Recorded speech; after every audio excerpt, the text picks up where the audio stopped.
kewajiban profetik umat manusia. Walaupun dia bukan nabi, tapi kewajiban kenabian ini perlu dijalankan, yaitu menyerukan kebaikan dan mencegah kemungkaran sedapat mungkin. Misalnya salah satunya adalah, kita dalamkan dulu ya, jangan-jangan belum oke, sudah ya. Salah satunya adalah sobat era sekalian mengenai tuntutan yang diberikan kepada Gus Nur dan Bambang Tri. 10 tahun, what? 10 tahun itu adalah tuntutan yang maksimal. Jadi kita jangan lupa, Bambang Tri dan Gus Nur itu didakwa dengan 3 dakwaan. Dakwaan pertama adalah menyebarkan berita bohong yang tuntutan maksimalnya adalah 10 tahun. Dakwaan kedua itu menyebarkan ujaran kebencian dengan tuntutan maksimalnya 6 tahun.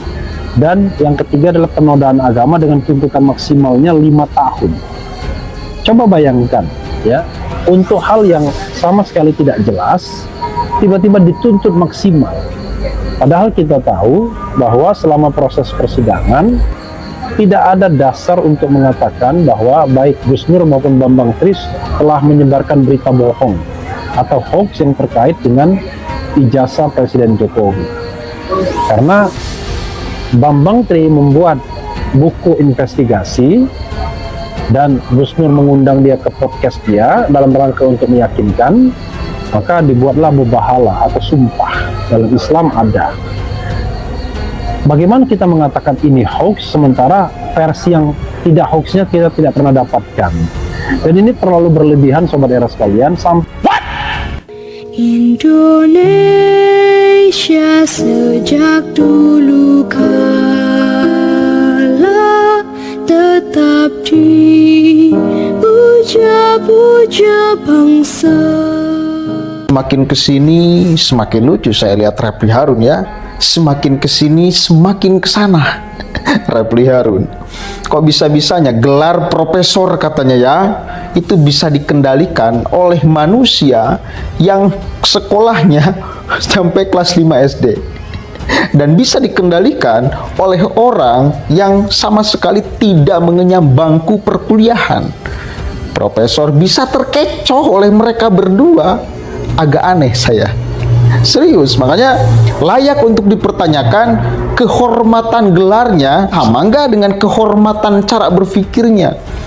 Tuh, kamu masa iya kampus berbicara, sekolah berbicara mengenai ijazah Presiden Jokowi, lalu masih ngotot bahwa apa yang dilakukan, yang diucapkan oleh Sugeng Nurharja itu tidak menebarkan hoax katanya. Refli Harun, semakin kesini, semakin kesana. Refli Harun kok bisa-bisanya gelar profesor katanya. Ya, itu bisa dikendalikan oleh manusia yang sekolahnya sampai kelas 5 SD dan bisa dikendalikan oleh orang yang sama sekali tidak mengembangku perkuliahan. Profesor bisa terkecoh oleh mereka berdua. Agak aneh, saya serius. Makanya layak untuk dipertanyakan kehormatan gelarnya. Maka dengan kehormatan cara berpikirnya itu, masa iya kampus berbicara, sekolah berbicara mengenai ijazah presiden? Karena barangnya tidak jelas. Dan ketika Sugeng Nurharja serta Bambang Tri dituntut maksimal 10 tahun, ini nggak masuk akal. What? Aduh, kita lihat dulu nih statementnya. Nanti kita akan coba kupas di mana letak kesalahan berpikir Refli Harun. Profetik umat manusia, walaupun dia bukan nabi, tapi kewajiban kenabian ini perlu dijalankan, yaitu menyerukan kebaikan dan mencegah kemungkaran sedapat mungkin. Misalnya salah satunya adalah, kita dalamkan dulu ya, jangan-jangan belum oke, sudah ya. Salah satunya adalah sobat era sekalian mengenai tuntutan yang diberikan kepada Gus Nur dan Bambang Tri. 10 tahun, what? 10 tahun itu adalah tuntutan yang maksimal. Jadi kita jangan lupa, Bambang Tri dan Gus Nur itu didakwa dengan 3 dakwaan. Dakwaan pertama adalah menyebarkan berita bohong yang tuntutan maksimalnya adalah 10 tahun. Dakwaan kedua itu menyebarkan ujaran kebencian dengan tuntutan maksimalnya 6 tahun. Dan yang ketiga adalah penodaan agama dengan tuntutan maksimalnya 5 tahun. Coba bayangkan ya, untuk hal yang sama sekali tidak jelas tiba-tiba dituntut maksimal. Padahal kita tahu bahwa selama proses persidangan tidak ada dasar untuk mengatakan bahwa baik Gus Nur maupun Bambang Tri telah menyebarkan berita bohong atau hoax yang terkait dengan ijazah Presiden Jokowi. Karena Bambang Tri membuat buku investigasi dan Gus Nur mengundang dia ke podcast dia dalam rangka untuk meyakinkan, maka dibuatlah mubahalah atau sumpah. Dalam Islam ada. Bagaimana kita mengatakan ini hoax sementara versi yang tidak hoaxnya kita tidak pernah dapatkan? Dan ini terlalu berlebihan sobat era sekalian sampai dituntut maksimal. Oke. Lalu masih ngotot mau apa yang dilakukan yang diucapkan oleh Sugi Nurharja. Itu tidak menebarkan hoaks katanya, karena barangnya tidak jelas, dan ketika Sugi Nur serta Bambang Tri mendapatkan maksimal 10 tahun penjara itu nggak masuk akal, ujarnya. Bahkan baru-baru ini Sugi Nur menganggap bahwa ketika dia di penjara itu sama halnya dengan penjara sama dengan Imam Abu Hanifah, sama dengan Imam Syafi'i yang dipenjaranya karena menegakkan kebenaran. Kan sekarang membuat hoaks tentang ijazah, itu jelas-jelas hoaks. Lah masa kita mau percaya sama orang yang gak pernah sekolah, yang baru lulus kelas 5 SD dibanding kampus UGM? Mikir dong, sampai sana masa kelas profesor nggak bisa mikir terhormat ke arah sana. Lalu si Bambang Tri kita tahu kan, sama-sama kemarin itu para pengacaranya semua dipecat oleh si Bambang. Kenapa? Karena katanya susah, tidak bisa menghadirkan para saksi. Artinya yang dikatakannya hasil investasi si itu, ya ternyata itu imajinasi. Karena faktanya si Bambang Tri itu tidak bisa menghadirkan para saksi. Artinya kan imajinasi, bukan investigasi. Repli membaca nggak, tahu nggak alasan JPU menuntut Sugi Nurharja dan Bambang Tri 10 tahun? Tahu nggak alasannya? Karena kedua orang ini adalah residivis, sudah berulang-ulang kemudian masuk penjara. Sugi Nurharja udah berapa kali tuh dia masuk penjara, dan gebleknya dan sialnya ketika dia masuk penjara, dia dihukum, dia tidak menyadari bahwa itu adalah kesalahan, bahkan menganggap bahwa itu adalah kebenaran. Itu berbahaya loh, ketika sebuah kesalahan lalu dianggap sebagai sebuah kebenaran, itu berbahaya ya. Bahkan baru-baru ini Sugi Nurharja menganggap bahwa ketika dia di penjara itu sama halnya dengan Hadratus Syekh Kiai Haji Hasyim Asy'ari di penjara, sama dengan Imam Abu Hanifah, sama dengan Imam Syafi'i yang dipenjaranya karena menegakkan kebenaran. Kan geblek. Jelas-jelas dulu memfitnah NU, menghina NU, sekarang tidak membuat hoax tentang ijazah. Itu jelas-jelas hoax lah. Masa kita mau percaya sama orang yang gak pernah sekolah sih, yang baru lulus kelas 5 SD dibanding kampus UGM? Mikir dong sampai sana. Masa kelas profesor nggak bisa mikir terhormat ke arah sana?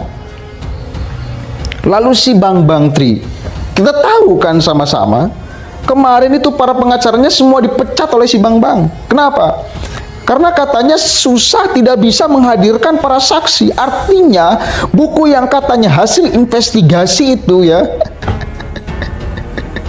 ternyata itu imajinasi. Karena faktanya si Bambang Tri itu tidak bisa menghadirkan para saksi. Artinya kan imajinasi itu, bukan investigasi. Kalau hasil investigasi, maka para pengacaranya sangat akan gampang menghadirkan data-data, saksi-saksi segala macam untuk memperkuat. Ini kan enggak, malah ribut antara pengacara si Bambang Tri dengan si Bambang Tri-nya.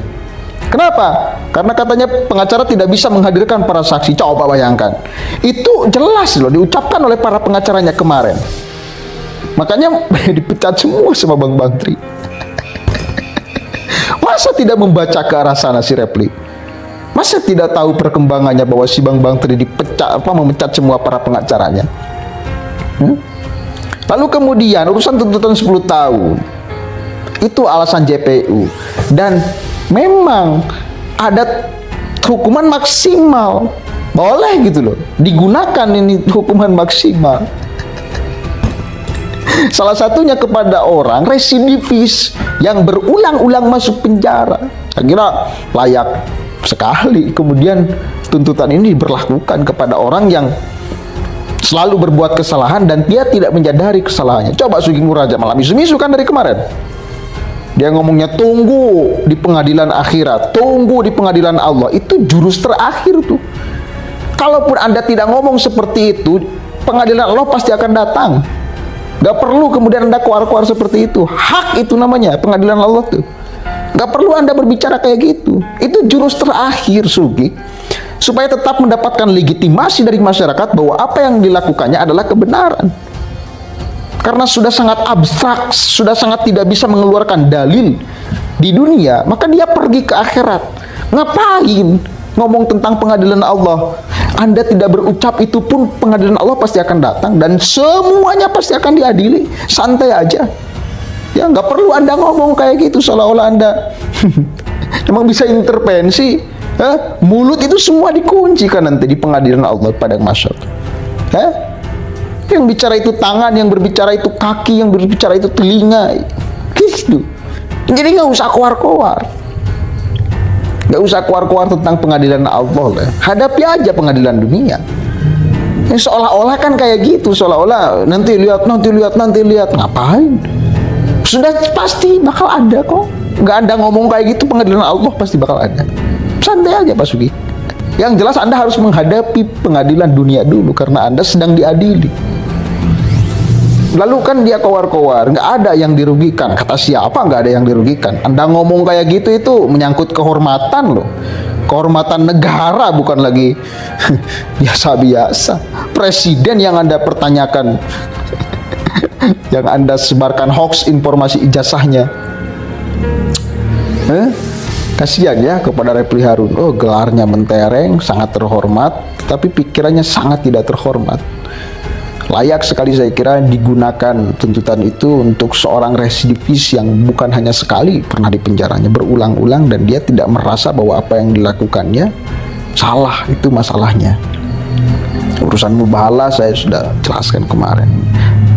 Itu bukan mubahalah, itu sumpah serapah.